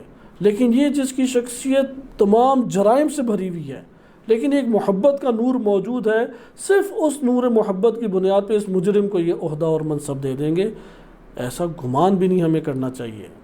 امام علیہ السلام ایسا قطعاً نہیں کریں گے۔ ہمارے پاس جو واقعات ہیں ان واقعات سے پتہ لگتا ہے کہ امام علیہ السلام نے اپنے دور حکومت میں ایسا نہیں کیا کہ پارٹی کی اساس کے اوپر امام نے حکومت دی ہو، پارٹی کی اساس کے اوپر امام علیہ السلام نے کسی کو کوئی منصب دیا ہو، قطعاً و قطعاً ایسا نہیں ہے۔ امام علیہ السلام نے صلاحیت کی اساس کے اوپر، شرائط کی اساس کے اوپر، عدالت کی اساس کے اوپر امام علیہ السلام نے اسے منصب دیا۔ لہٰذا آئیں اب خطبہ نمبر 149 کو دیکھتے ہیں۔ یہ خطبہ فتنوں کے حوالے سے ہے، مختصر خطبہ ہے، اس لیے میں اس کا ابتدائی حصہ بھی پڑھ دیتا ہوں اور پھر اس حصے کی مختصر سی تشریح عرض کرتا ہوں کہ جو امام علیہ السلام کے موقف کو اور امت میں اس کی وجہ سے جو مسائل پڑ گئے پیش آئے، کیونکہ امام علیہ السلام جنگوں کے ہیرو تھے۔ کسی بھی قوم میں جو جنگوں کا ہیرو ہوتا ہے اس سے بڑی قلبی محبت ہوتی ہے۔ ہم اپنے ملک میں بھی جانتے ہیں کہ ہم جن کو نشان حیدر ملا ہے ان کے نام احترام سے لیتے ہیں، ان میں ایک دو کے علاوہ شاید کوئی بھی مسلکی طور پہ شیعہ نہ ہو، شاید ایک بھی نہ ہو، لیکن ہم پھر بھی احترام سے لیتے ہیں کیونکہ شجاعت کا مظاہرہ کیا۔ شجاع انسان سے ہر کوئی محبت کرتا ہے۔ امام علی علیہ السلام تمام جنگوں کے فاتح تھے، بلکہ وہ جنگیں کہ جس میں بڑے سے بڑے سورمار اور بڑے سے بڑے دل رکھنے والے افراد وہ بھی آگے بڑھ کر اپنی قوت بازو کو استعمال کرنے کے باوجود کچھ نہ کر سکے، اس میدان کے بھی ہیرو اور فاتح امیر المومنین علیہ السلام تھے۔ جیسے جنگ خیبر، ہر وہ فرد کہ جو اپنے وجود کے اندر ادعائے شجاعت رکھتا تھا، دعوی بہادری رکھتا تھا، فرصت اس وقت اسے ملی کہ جائے اور وہ محاذ کو لے کے آئے، جیت کے آئے۔ سب کے سب ناکام ہوئے، سب کے سب جو نام لے کے آ جائیں سوائے امیر المومنین علیہ السلام کے۔ لہٰذا جو شہرت امام علی علیہ السلام کی شجاعت کے حوالے سے تھی وہ آج بھی قائم ہے۔ آپ دیکھیں کہ وہی ہماری فوج کہ جس نے ٹینک بنایا تو نام خالد بن ولید کے نام پہ خالد رکھا، لیکن جب نشان بنایا سب سے اعلیٰ تو حیدر نام رکھا، نشان حیدر۔ آج بھی وہ شجاعت امت کے درمیان، وہ متاثر کن شجاعت امام علی علیہ السلام سے وہ عنصر موجود ہے۔ اسی طرح علم جس کے اندر زیادہ ہو محبت انسان کرتا ہے۔ حتیٰ یہ سائنٹسٹ جیسے آئنسٹائن یا دیگر افراد، ان کے بارے میں انسان برے الفاظ آزادانہ نہیں بولتا کیونکہ بالآخر اہل علم تھے، نہ مسلکی طور پہ ہم سے کوئی تعلق رکھتے ہیں، ممکن ہے کوئی سیکولر ذہنیت رکھتے ہوں یا یہودی مذہب سے تعلق رکھتے ہوں، لیکن اہل علم تھے۔ اس لیے تمام جہان جو ہے وہ اس کے اہل علم ہونے کی وجہ سے ایک قدر اپنے دل میں رکھتا ہے۔ امیر المومنین علیہ الصلوۃ والسلام سے بڑھ کر اللہ سبحانہ وتعالیٰ نے اہل علم خلق نہیں فرمایا۔ نبی صلی اللہ علیہ وسلم واحد ایک ہستی ہیں کہ جو امام علی علیہ السلام سے افضل تر ہیں، وَإِلَّا اللہ تعالیٰ کی خلقت میں کوئی اور ہستی افضل نہیں ہے، علم میں، شجاعت میں، کمالات میں۔ یہ ہستی امت کے لیے قابل ہضم نہیں ہوئی۔ کہاں پہ مسئلہ پیش آیا؟ یعنی امت امام علی علیہ السلام کی شجاعت نہیں مانتی تھی، وہ تو آج بھی مانتی، وہ تو اہل سنت بھی قصیدے پڑھتے ہیں۔ امت امام علی علیہ السلام کو سب سے زیادہ اہل علم نہیں مانتی تھی، وہ تو ہمارے پاس بیانات ہیں خلفاء کے کہ میں اس فیصلے سے گھبراتا ہوں کہ جس کے حل کے لیے ابو الحسن امیر المومنین علیہ السلام نہ ہوں۔ یہ خلیفہ دوم کا قول ہے۔ محبت نہیں رکھتی تھی، محبت کے واقعات تو خلیفہ اول دوم کے بہت سارے مل جاتے ہیں، کیونکہ انہیں تو اختلاف صرف اور صرف سیاسی اساس کے اوپر تھا۔ سیاست ہٹا دیں تو بقیہ تو وہ ان کے سامنے عاجز تھے، امام علی علیہ السلام اور گھرانے اہل بیت علیہ السلام کے سامنے۔ جیسا کہ معروف واقعہ اہل سنت کتب میں ہے کہ خلیفہ دوم کے جو بیٹے تھے عبداللہ ابن عمر، ان کو کہہ دیا کہ تم ہمارے غلام ہو امام حسین علیہ السلام نے۔ جب وہ پہنچے اور باپ کو شکایت لگائی تو خلیفہ دوم نے کہا کہ یہ تو اعزاز کی بات ہے، وہ رقعہ مجھے دو، میں یہ اپنے ساتھ اس دنیا سے لے کے جاؤں گا، قبر میں رکھوں گا۔ یعنی ایک ہماری اصطلاح کے مطابق، عام اصطلاح کے مطابق ایک ملنگانہ عقیدہ، کیونکہ ملنگانہ عقیدے تھے، بعض عقیدے خلفاء کے تھے، مثلا ممبر سے اتر آنا تعظیم میں، یہ والی تعظیم تو خلفاء بھی کرتے تھے، جسے ہمارے معاشرے میں کسی حد تک ملنگانہ طور پہ کہتے ہیں عقیدت کا اظہار۔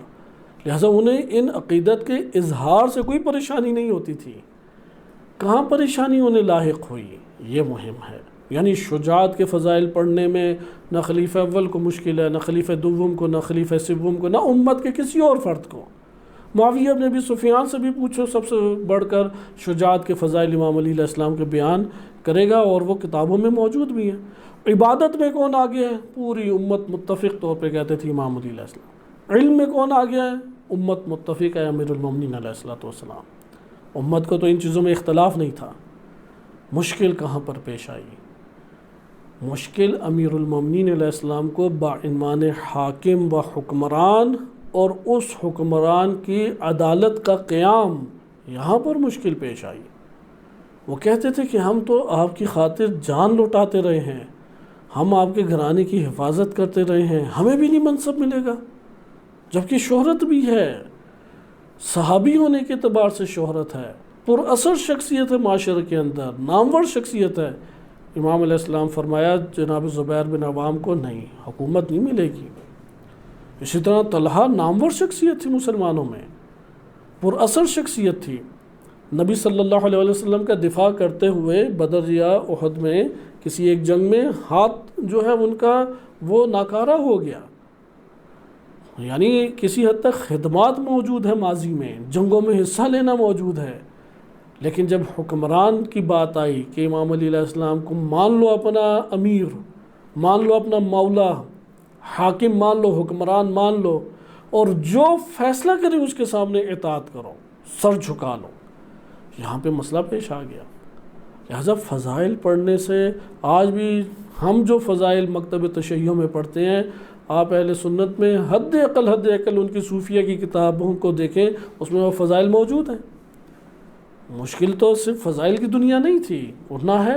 اگرچہ بنو امیہ نے ایک فضا قائم کر کے ناسبیت کو وجود دیا، وہ رہ گیا اہل سنت کے اندر ناسبیت، بالکل اسی طریقے سے کہ حکومتوں نے دوسرا کام یہ کیا کہ جو ائمہ علیہ السلام کے پیرو تھے ان میں غلو کو وجود دیے، اس لیے غالب ہی رہیں گے جب تک حکومتیں ہیں۔ دونوں کے دونوں طبقات حکومت کی اساس پر وجود میں آتے ہیں، ناسبیت بھی اور غالی پن بھی۔ لہذا لیکن عمومی طور پہ آپ امت کو دیکھیں تو امت امیر المومنین علیہ السلام کے کمالات و فضائل کا اعتراف کرنے والی ہے، ان سے محبت کرنے والی ہے، عمومی طور پہ دیکھیں۔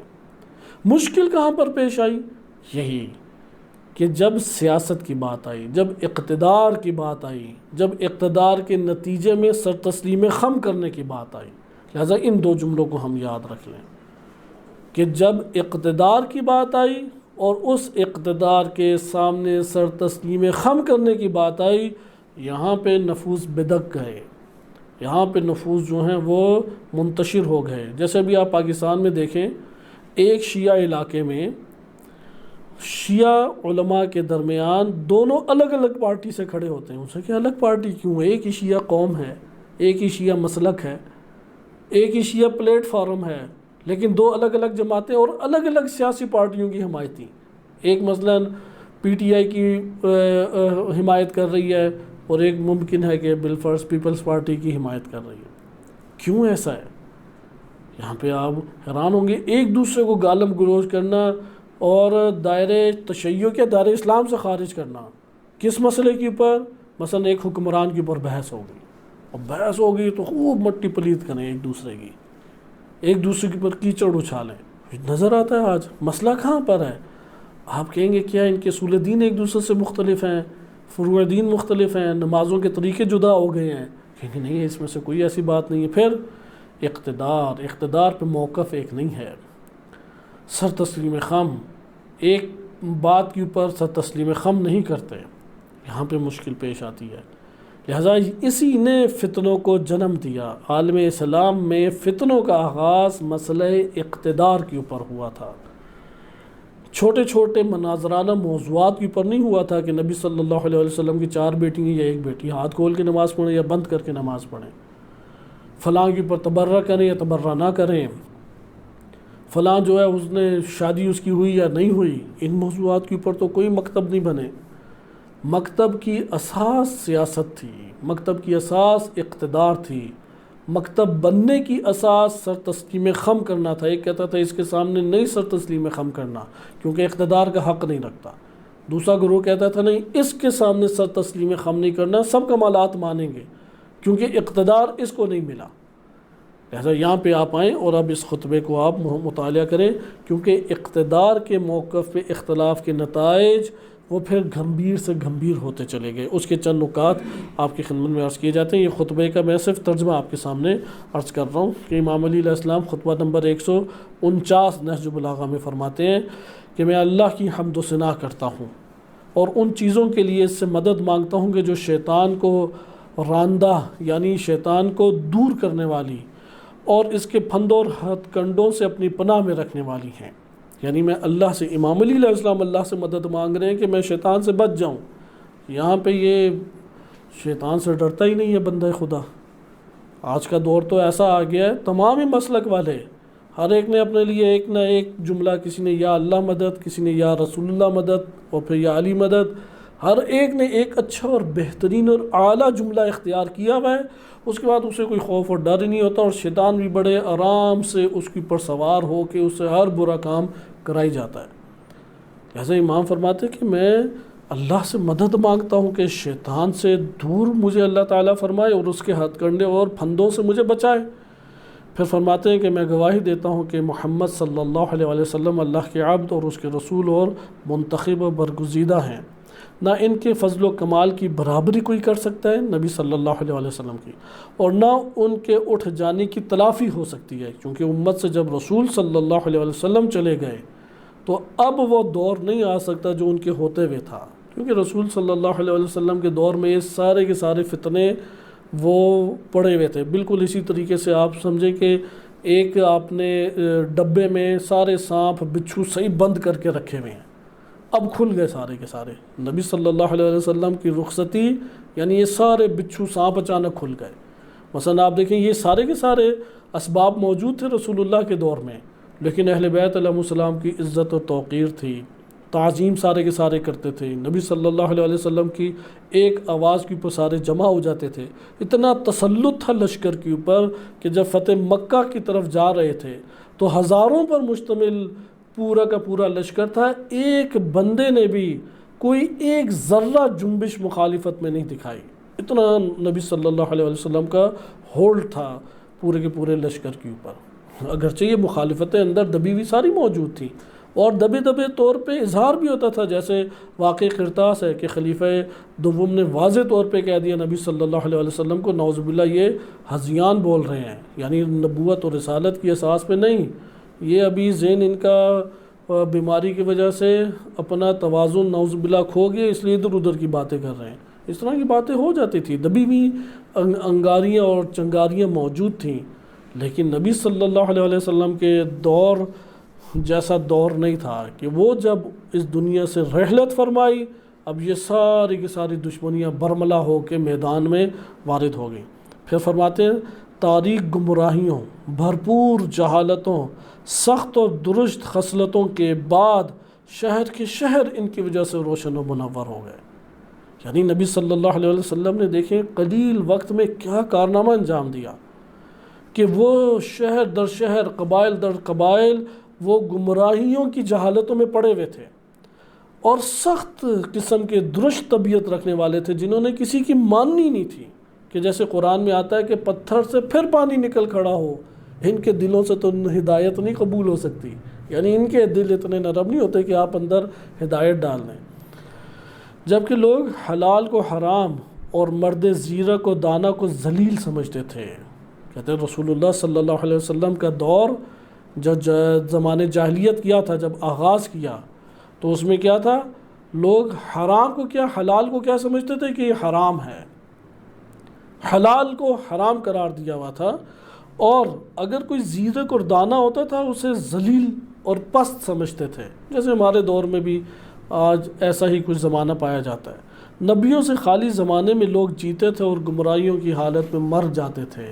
نبی صلی اللہ علیہ وسلم کی وجہ سے، صلی اللہ علیہ وآلہ وسلم کی وجہ سے یہ تاریکی اور یہ جہالت اور یہ پست ترین ایک سطح زندگی دور ہوئی اور نور ہدایت آ گیا۔ پھر آگے امام کیا فرماتے ہیں، پھر یہ کہ ایک گروہ عرب تم ایسے ابتلاؤں کا نشانہ بننے والے ہو کہ جو قریب پہنچ چکی ہیں، عیش و تناعم کی بدمستیوں سے بچو، یعنی عیش و عشرت کی بدمستیوں سے بچو، یہ مست کر دیتی ہیں اور اس سے بدترین مستی کوئی نہیں ہے۔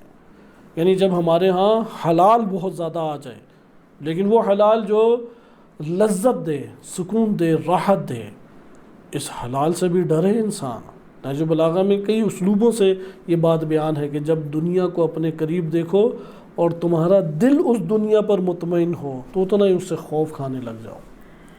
ایسا امام فرماتے ہیں کہ عیش کی بدمستیوں سے بچو، عیش و عشرت کی بدمستیوں سے بچو، عذاب کی تباہ کاریوں سے ڈرو، شبہات کے دھندکلوں اور فتنوں کی کجرویوں میں اپنے قدموں کو روک لو، جہاں شبہ ہو جائے وہاں پہ رک جاؤ، نہ کہ پڑھنے کے بعد سوال کرو کہ اچھا ہم نے اب وہ کھا لیا ہے تو مولانا صاحب حلال ہے یا حرام ہے۔ کھانے سے پہلے پوچھنا تھا حلال ہے یا حرام ہے۔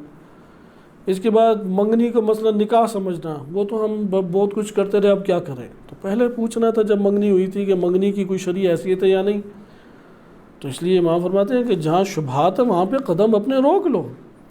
فتنے ہمیشہ چھپے ہوئے راستوں سے ظاہر ہوتے ہیں، فتنہ ہوتا ہی وہ ہے کہ جو چھپے ہوئے راستوں سے آتا ہے، اشکار آ جائے تو پھر فتنہ نہ رہا، پتہ ہی نہیں لگتا، جیسے کینسر کا مرض لگ گیا اور پتہ لگا آخری سٹیج پر ہے، اسے کہتے ہیں فتنہ۔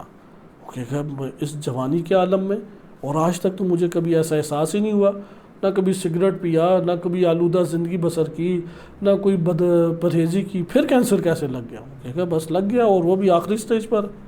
تو اس طرح کی کئی ابھی آپ کے سامنے کیسز ہوتے ہیں۔ تو یہی فتنے ہمیشہ چھپے ہوئے راستوں سے آشکار ہوتے ہیں، اور انجام کار ان کی کھلا برائیوں سے دوچار ہونا ہوتا ہے۔ آشکار چھپے ہوئے راستوں سے آتے ہیں، لیکن کھلی اور آشکار اور واضح مسلط غالب برائیاں ہمارے اندر چھوڑ جاتے ہیں، اور پھر انسان ان برائیوں میں ہی مبتلا رہتا ہے۔ پھر آگے فرماتے ہیں ان کی اٹھان ایسی ہوتی ہے جیسے نوخیز بچوں کی، اور ان کے نشانات ایسے ہوتے ہیں جیسے پتھروں کی چوٹوں کے، یعنی یہ آوازیں جیسے چھوٹا بچہ بھوک وغیرہ لگے تو چیخ چلا کے روتا ہے، اسی طریقے سے یہ فتنے رلاتے ہیں انسانوں کو، اسی طریقے سے برائیوں میں مبتلا کر کے ابدی جہنم کی طرف لے کے جاتے ہیں جب چیخنا چلانا ہے۔ یا جس طرح سے پتھر کی جب چوٹ لگتی ہے دوسرے پتھر پہ تو سخت ہوتی ہے، وہ مٹنے سے مٹتی نہیں ہے۔ پھر آگے فرماتے ہیں اگلے پچھلوں کا رہنما اور پچھلے اگلوں کا پیرو ہوتا ہے۔ جو اگلے ہیں وہ پچھلوں کا، یعنی جو ہم ہیں ہم اپنے پچھلے والوں کے لیے رہنما ہیں، اور پچھلا جو ہے وہ اگلوں کا پیرو ہوتا ہے۔ یعنی آپ جو کام کریں گے، ہم نسل بعنوان نسل جو چھوڑ کے جائیں گے، ہم رہنما ہیں اور ہمارے پیچھے جو آ رہے ہیں وہ ہمارے پیروں ہیں۔ کہتے ہیں کہ یہ فتنے اسی طریقے سے چلتے ہیں، جیسے بھی آپ کے سامنے فتنے موجود ہیں۔ نسب چلتا ہے مرد سے، پاکستان کے اندر بھی ایسا ہی ہے، کوئی بھٹی ہے تو ماں کی وجہ سے ہی ہے، باپ کی وجہ سے، کوئی عوان ہے تو ماں کی وجہ سے نہیں ہے بلکہ باپ کی وجہ سے، سوائے بلاول بھٹو۔ اس کے بھٹو کہاں سے آیا؟ وہ تو زرداری ہے۔ تو یہاں پہ نسب کس سے چلا؟ کیونکہ حکومت لینی تھی تو ماں سے چلی، باپ سے کیونکہ حاکم آنا چاہیے تھا یا زرداری آنا چاہیے تھا، تو بلاول زرداری نہیں ہے، بلاول بھٹو ہے، ماں سے اس کے چلے۔ اب چونکہ دیکھیں کہ پچھلوں کو آگے والوں نے کام خراب کیا تو اب پچھلے بھی وہ چھوڑ کے جا رہے ہیں، پیچھے پیروں ہیں۔ جیسے پہلے وزیر اعلیٰ پاکستان کا خادم پنجاب کون ہوتا تھا؟ شہباز شریف۔ اب خادم پنجاب کون ہے؟ وہ ایک خاتون ہے جو اس سے تعلق رکھتی ہے، اس لیے وہ پیچھے پیروں ہیں۔ اور ہماری قوم وہ چونکہ ان کی پہلے بھی اقتدا کرتی تھی حکمرانوں کی، اور ان کے ووٹ بھی انہی سے دینے ان کو دینے ہیں، اور ان سے ہی عدالت کے تقاضے ہیں، انہی سے ترقی بھی ان کے، ہاں اسی کے خواب وہ دکھاتے ہیں اور وہی بلی کو چھیچڑوں کے خواب، اور اس طرح سے وہ پیچھے چلتے رہتے ہیں۔ لہذا امام فرماتے ہیں کہ اگلے پچھلوں کا رہنما اور پچھلا آگے والوں کا پیرو ہوتا ہے۔ اسی رذیل دنیا پہ مر مٹتے ہیں، یہ اسی دنیا کے اندر مر مٹیں گے۔ یہ جو آگے والوں نے جس طریقے سے شہوات اور عیش و عشرت کا سامان اکٹھا کیا اور دنیا سے چلے گئے، جو ان کے پیچھے چل رہا ہے وہ بھی اسی طرح سے مر مٹے گا اور رذیل دنیا پہ، پست دنیا پہ مٹے گا۔ اور پھر آگے فرماتے ہیں اس سڑے ہوئے مردار پہ ٹوٹ پڑتے ہیں۔ دنیا سڑا ہوا مردار، ایک ہوتا ہے مردار تازہ تازہ، ایک ہے کہ وہ سڑ چکا ہے گرمی سے اور بدبو اور تعفن ہر جگہ پھیلا ہوا ہے۔ دنیا کی مثال ایسی ہے، لاکھوں کروڑوں اربوں افراد آئے اس پہ مر مٹے اور بدترین طریقے سے چلے گئے۔ یہ مردار ہے، جس نے کھانے کی کوشش کی نہیں کھا پایا، جتنی زمینیں اکٹھی کیں وہ زمین پھر ادھر ہی ٹکڑا رہ گیا، اسی کے اوپر قتل کیے، اسی پہ جھگڑے کیے، اسی پہ اختلاف انہوں نے ابھارے، رشتہ داریاں توڑیں، وہ زمین کسی کے ہاتھ میں بھی نہیں آئی، وہ اگلی نسلیں کوئی اور آ کے لے گیا۔ لہذا سڑے ہوئے مردار پہ یہ ٹوٹ پڑے ہیں۔ جلد ہی پیروکار اپنے پیش رو رہنماؤں سے اظہار برات، اظہار بیزاری کریں گے، یعنی قیامت والے دن قرآن کی آیات ہیں کہ جب مجرمین کو لایا جائے گا تو بعض مجرمین فوراً کھڑے ہو جائیں گے، یہ شخص ہے کہ پروردگار ہمارے رب، اس نے ہمیں بہکایا تھا، اسے ڈبل عذاب دے اور اس کے اوپر ڈبل لعنت بھیج، دگنا لعنت بھیج۔ قرآن میں متعدد جگہ یہ بیان جہنمیوں کا ہے۔ یہ جو رہنما ہیں ہم ان کے پیچھے چل کے غارت ہوئے اور تباہ و برباد ہوئے، ایک دوسرے کی دشمنی کے ساتھ علیحدگی اختیار کر لیں گے قیامت والے دن، اور سامنے ہونے پر ایک دوسرے کو لعنت کریں گے، جیسے یہی آیت قرآن کی امام نے پڑھی۔ پھر امام فرماتے ہیں کہ یہ جو حصہ ہے یہ ہمارے موضوع سے تعلق رکھتا ہے کہ زمانہ آنے والا ہے، اس زمانے کی وجہ کیا ہے؟ یہ ذہن نشین کریں، اقتدار، مناظرانہ موضوعات نہیں، مناظرانہ موضوعات قطعاً نہیں تھے اختلاف کی وجہ۔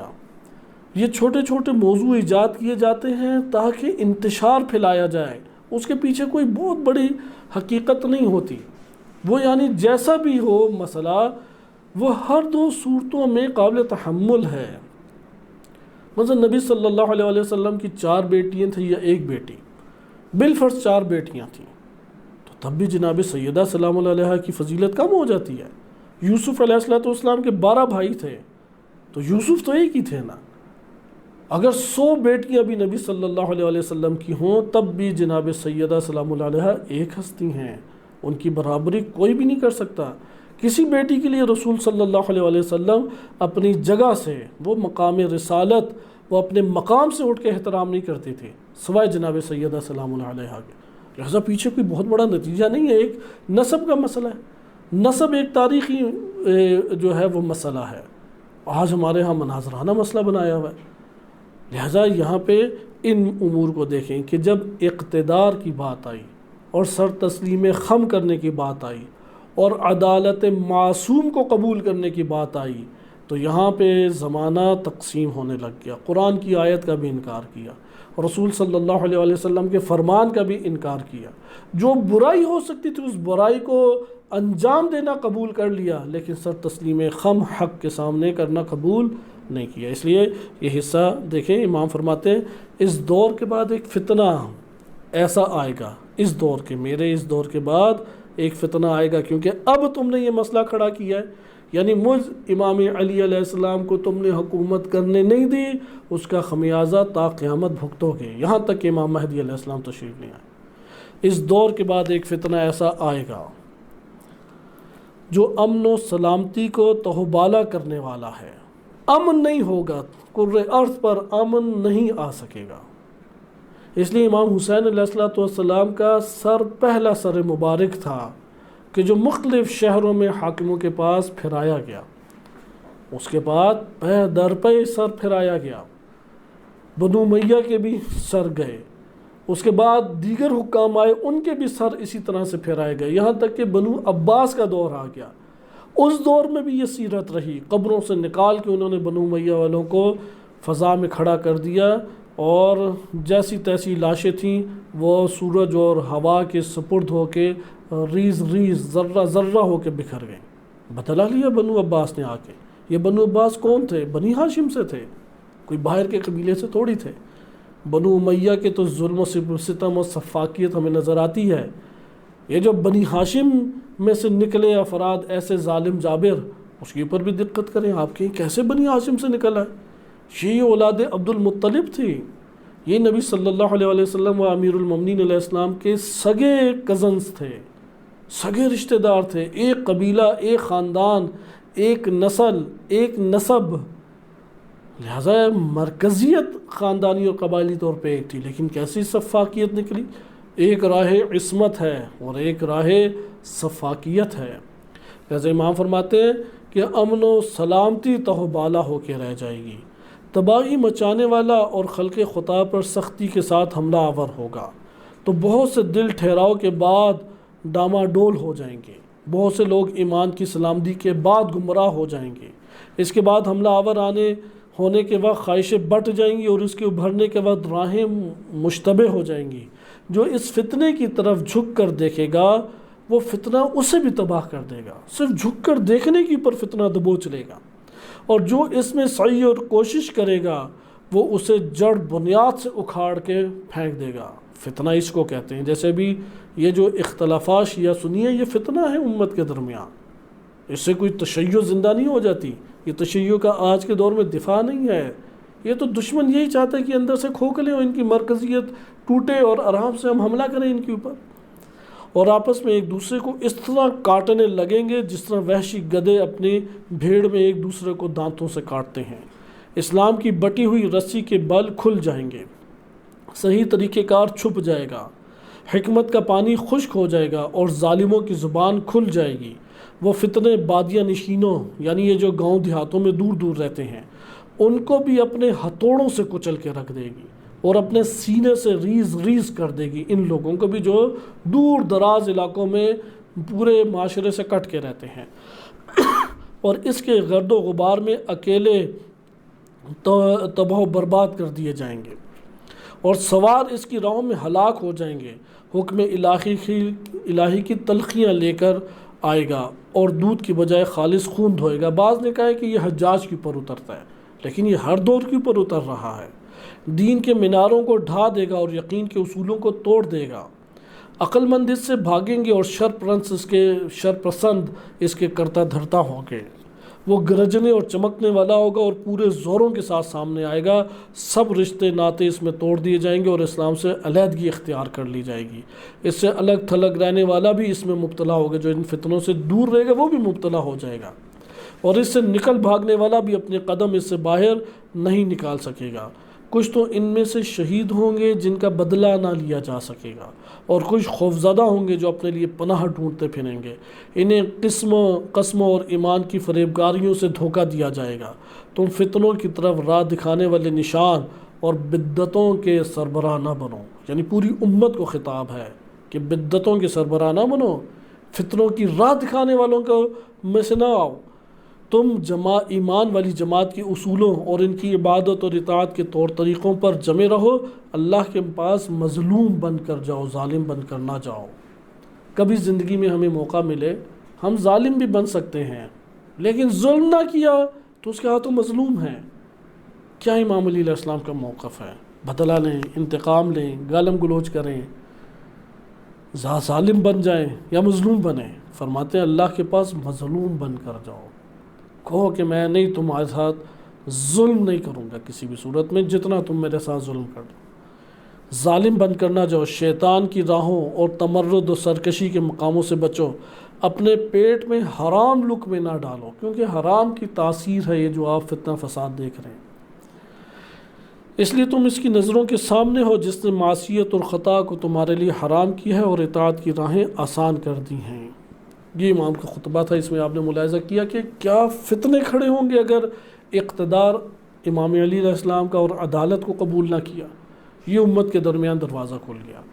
اب اس کی آپ مثال دیکھیں، کسی بھی جگہ پہ جب فتنے آتے ہیں تو اس میں ایک سیاسی تبدیلی ہوتی ہے، ایک اقتصادی تبدیلی ہوتی ہے اور ایک عدالتی تبدیلی ہوتی ہے۔ چاہے آج کے دور میں آپ ان تین ناموں سے پاکستان کا بھی تجزیہ تحلیل کر لیں۔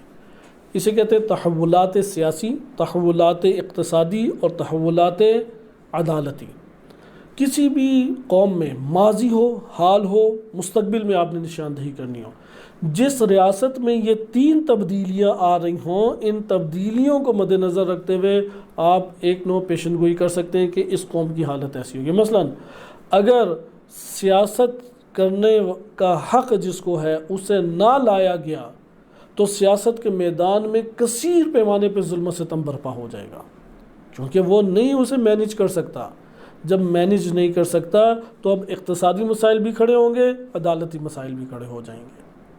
جیسا امام علی علیہ السلام کو جب ہٹایا، خلیفہ اول آئے، خلیفہ دوم آئے، مکتب تشیع کی اساس میں ہر دو بزرگوار وہ حق اقتدار و حق حکومت امام علی علیہ السلام کے مقابلے میں نہیں رکھتے تھے۔ اب جب یہ سیاسی تحول آ گیا، یعنی سیاسی پانسا پلٹ گیا، امام علی علیہ السلام سے اقتدار پلٹ کے ایک ایسے فرد میں امت کے پاس آ گیا جس کا ادب احترام امت کے درمیان موجود ہے، اور نبی صلی اللہ علیہ وسلم کے قدیمی رفقا میں وہ شخصیت امت کے درمیان شمار ہوتی ہے، اور اس کے فالورز بھی امت کے درمیان بڑے پیمانے پہ موجود ہیں۔ لیکن پانسا پلٹ گیا اب سیاست کا، تو اب جب یہ سیاست کا مدار پلٹ گیا تو وہ جو الہی سیاست ہونی تھی وہ الہی سیاست جنم نہیں لے گی، کیونکہ الہی سیاست میں عدالت کو برپا کرنے کے لیے آپ کو بہت قوی طور پہ اپنی شخصیت کو برقرار رکھنا ہوتا ہے، جو حقیقتاً معصوم ہستی کے علاوہ کسی کے بس کی بات ہی نہیں ہے۔ اصلاً معصوم کے علاوہ کوئی جیسا معصوم عدالت کا ایک قیام کر سکتا ہے کوئی اور نہیں کر سکتا۔ لہٰذا اس کی مثال کیا ہے؟ کیونکہ خلیفہ دوم کے ہمارے پاس واقعات تو متعدد قسم کے ہیں، مثلا دو سپر پاور کو شکست دینا، یعنی آج کوئی رشیا اور امریکہ دونوں کو ہرا دے تو مسلمانوں میں کیا اس کی شخصیت ہیرو بن جائے گی، چاہے شیعہ ہو یا سنی ہو، وہ تو ہیرو بن جائے گی۔ ابھی تو ایران نے اسرائیل کے اوپر میزائل مارے ہیں، تو اہل سنت میں جو متعصب سے متعصب ترین شخصیات تھی وہ بھی ایران کی تعریف کرنے پہ مجبور ہوئی ہیں۔ لہٰذا اگر کوئی امریکہ اور اسرائیل اور روس کو وہ سرنگو کر کے ہرا دے، اس کو تو اپنا لیڈر سارے ہی مان لیں گے۔ لیکن امام علی علیہ السلام ان کی سیاست میں تلوار کے ذریعے سے مذہب نہیں پھیلایا جائے گا، تبلیغ کے ذریعے سے مذہب پھیلایا جائے گا، امن کے ذریعے سے مذہب پھیلایا جائے گا۔ یہ امام صادق علیہ السلام کی روایت ہے، کتب میں، ہماری معتبر کتب میں امام صادق علیہ السلام کی شیخ صدوق نے خصال میں نقل کی ہے کہ بنو امیہ کی جو حکومت آئی ہے وہ تلوار کے ذریعے سے آئی ہے اور ظلم و ستم کے ذریعے سے آئی ہے۔ ہماری جو حکومت آئے گی 4 سے 5 خصوصیات بیان کی۔ اول خصوصیت ہے کہ مہربانی سے آئے گی، لین پن اس میں ہوگا۔ نمبر 2، عدالت کے ساتھ آئے گی، تو اس میں ظلم و ستم کسی قسم کا وجود نہیں رکھتا ہوگا۔ الفت اس میں پائی جائے گی، محبت اس میں پائی جائے گی، اسلام اس میں زندہ ہوگا، اسلام اس کے اندر وہ اسوہ اور نمونہ ہوگا۔ لہذا اب جب یہ ہوا، ٹھیک ہے فتوحات ہوئیں، کس اساس کے اوپر فتوحات ہوئیں؟ اگر تلوار کی ساز کے اوپر فتوحات ہوئیں تو کس نے یہ جواز دیا؟ لہٰذا یہ جو فتوحات کا سلسلہ ہے، نبی صلی اللہ علیہ وسلم نے تلوار کی ساز کے اوپر علاقوں کو فتح نہیں کیا، چونکہ جہاں تلوار چلی وہاں پہ حقیقی معنی میں ظلم و ستم بھی ایک بڑے پیمانے پہ انجام پایا ہوگا، کیونکہ وہ اس قدر اپنے آپ کو مضبوطی کے ساتھ اپنے نفس کو مقید کیے ہوئے نہیں تھے کہ کوئی اس سے عنصر ظاہر نہ ہو۔ جیسے خالد بن ولید کو جب زکوٰۃ کے مسئلے کے لیے بھیجا خلیفہ اول نے، تو جناب مالک بن نویرہ رضی اللہ عنہ ان کو قتل بھی کیا گیا اور ان کی زوجہ کے ساتھ نعوذ باللہ زنا کیا گیا، زبردستی جبری زنا کیا گیا۔ لہذا بعد میں ہم کون سا ایک خیال رکھ سکتے ہیں؟ اس لیے آپ نے اسی وجہ سے خلیفہ دوم وہ مسلسل اصرار کرتے تھے کہ خالد بن ولید کو سزا دی جائے قتل کی۔ خلیفہ اول نہیں دیتے تھے کیونکہ خالد بن ولید کے ذریعے سے ساری جگہوں پہ فتوحات اور ان کی خلافت کا سکہ بیٹھ رہا تھا۔ لہذا یہاں پہ آپ نے دیکھا سیاست میں جب تحول آیا تو سیاسی تحول میں تعریف کے معیارات ہی تبدیل ہو گئے، فتوحات معیار بن گیا۔ آج بھی اہل سنت میں فتوحات معیار ہے، اس لیے شیعہ فتوحات کرے اہل سنت میں اس کی مدح و ستائش ہو جائے گی، لیکن جو سیاست علوی و سیاست رسالت ہے اس میں فتوحات معیار مدح و ستائش نہیں ہے، اس میں اللہ سبحانہ و تعالیٰ کی رضامندی و اطاعت، اللہ کی مرضی اس کے اوپر، رضوان الہی اس کے اوپر حاکمیت رکھتی ہے۔ اسی طرح آپ خلیفہ دوم کے ایک اور مسئلے کو دیکھیں کہ طبقاتی نظام وجود میں آ گیا۔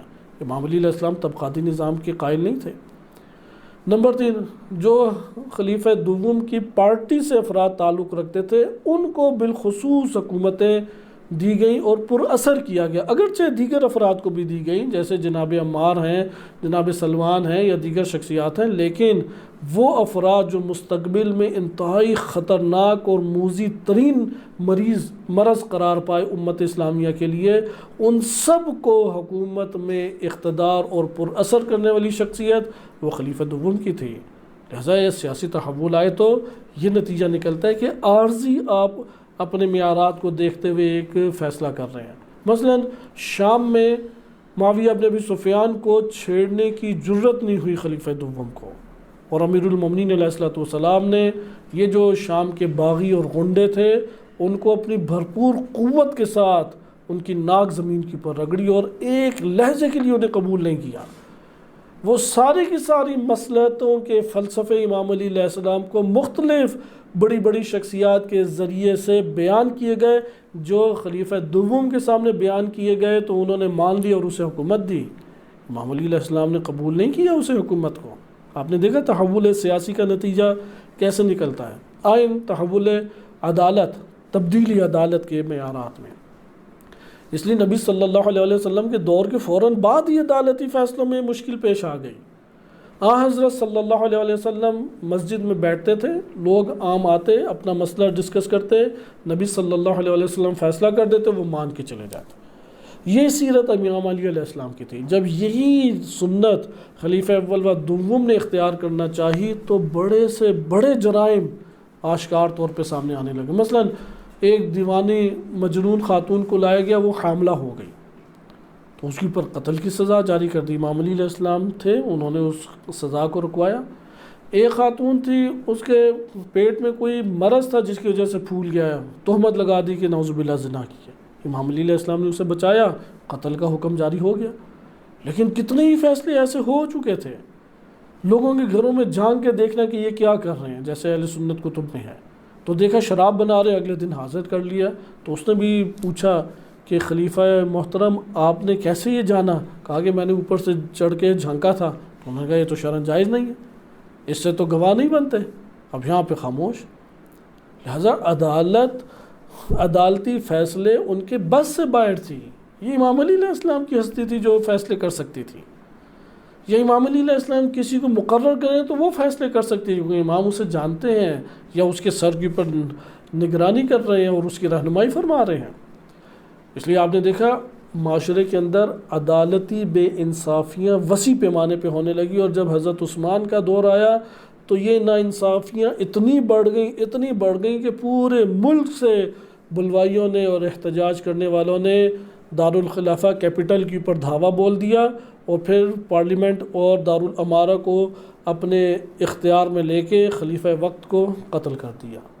لہٰذا اتنا یہ ناانصافیوں اوپر بڑھ گئی۔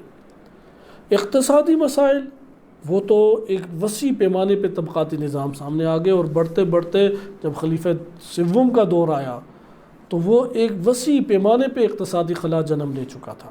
لہٰذا ہم نے دیکھا کہ یہ نتائج نکلتے ہیں کہ جب اصل اقتدار سے ہٹا دیا گیا، اور جہاں سے پھر بڑے سے بڑے دشمن امام علی علیہ الصلوۃ والسلام کے سامنے آئے۔ انہی میں سے ایک واقعہ ہمارے پاس موجود ہے ابن حرمہ کا، کہ اہواز کا جو علاقہ تھا، آج بھی یہ ایران کے علاقے میں شمار ہوتا ہے، عراق کے قریب۔ اس جگہ پہ ایک تھا مسئول اقتصادی وزیر تھا امام علی علیہ السلام کی طرف سے، اس کی نگرانی میں بازار کے اوپر ایک نگران کو رکھا ہوا تھا، ایک منصب ہے جس کا کام تھا کہ مارکیٹ کے ریٹ وغیرہ اور مارکیٹ میں خیانت اور معیار کے مطابق چیزوں کی ساری اس نے جانچ پڑتال کرنی ہے۔ یہ ابن حرمہ کی ذمہ داری تھی۔ اس کی کرپشن پکڑی گئی، چونکہ آج کے دور میں بھی پوری دنیا میں یہی سب سے کرپٹ منصب ہوتا ہے۔ اس نے کرپشن کر کے لے کے آنی ہے، سمگلنگ کر کے چیزوں کو لانا ہے، اور ناپ تول میں کمی بیشی کرنی ہے، تو پکڑنا اس نے ہے۔ بازاروں میں ریٹ اوپر نیچے کیے ہوئے ہیں، پکڑنا اس نے ہے۔ تو آج کے دور میں بھی یہ منصب موجود ہے، لیکن بڑے پیمانے پہ کرپشن ہوتی ہے۔ تو امام علیہ الصلوۃ والسلام کو خبر ملی، تو امام نے رفاعہ بن شداد تھا نام، یہ امام علی علیہ السلام کے ساتھ جنگوں میں بھی رہے، کربلا میں یہ حاضر نہیں ہوا، لیکن بعد میں پشیمان یہ شخصیت ہوئی، اور پھر خود اس نے قیام کیا اور اس میں قتل کر دی گئی۔ لیکن رفاعہ بن شداد امام علی علیہ السلام کے ثابت، ان کی زندگانی میں ثابت اصحاب میں شمار ہوتے تھے۔ انہیں ایک مکتوب امام نے لکھا کہ اسے فوراً پکڑو اور جیل میں اسے اندر ڈال دو۔ اور پھر ایک آگے خطبہ ہے کہ آج کے دن پڑھنے کا ارادہ تھا، ٹائم ہمارے پاس گزر گیا، کہ یہ مستدرک الوسائل میں اور داعم الاسلام کتاب میں ذکر کیا گیا، ہمارے علماء نے ذکر کیا، اور بڑا خوبصورت ہے کہ امام نے یہ جو مالی کرپشن کر رہا تھا، اب دیکھیں امام نے اصلاح کیسی کی، سیاست میں قریبیوں کو نہیں آنے دیا، رشتہ داری کی اساس کے اوپر نہیں آنے دیا۔ ابن عباس اور ان کے 3 بھائیوں کو امام علیہ الصلوۃ والسلام لے کے آئے، تو وہ صلاحیت کی بنیاد پر تھا، صحابی ہونے کی بنیاد پر تھا۔ یعنی صحابی ہونے سے مراد ہے کہ ان کے اندر مینجمنٹ کی صلاحیت تھی اور فہمیدہ انسان تھے وہ۔ پھر ان میں سے سب کو نہیں رکھا، ان کے ایک داماد بھی ہیں تمام بن عباس، امام علی علیہ السلام کے داماد تھے، انہیں فوراً ہٹا دیے امام نے۔ عبداللہ ابن عباس کو سب سے طولانی طور پہ رکھا، اور حبر الامہ اہل سنت بھی مانتے ہیں، یعنی اہل سنت بھی کہتے ہیں یہ شخصیت حق رکھتی تھی کہ انہیں حکمران بنایا جائے، اس لیے جناب عقیل، جناب جعفر کی اولاد، اچھا اسی طریقے سے امام حسن و امام حسین علیہ السلام، ان میں سے کسی کو بھی علاقائی طور پہ منصب امام علی علیہ الصلوۃ والسلام نے نہیں دیے۔ یہ ہمیں بات بتاتی ہے کہ سیاسی تحول امام لائے، اور طبقاتی دنیا اور رشتہ داری کی اساس پہ، اور اپنی برادری، قبائلی یا اپنی پارٹی بازی کی اساس پہ کسی کو حکومت نہیں دی۔ یہ سیاسی تبدیلی امام علی علیہ السلام لائے۔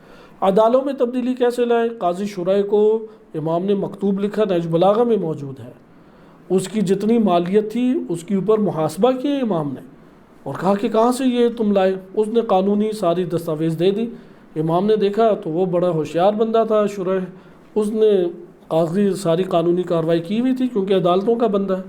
تو امام نے پھر بھی کہا کہ دیکھو تم نے اتنی جو وسیع مالیات لی ہے، اس کا کیا کرو گے؟ اللہ سے ڈرو، قیامت سے ڈرو۔ امام نے اسے بھرپور نصیحت کی، کرپشن کو پکڑا۔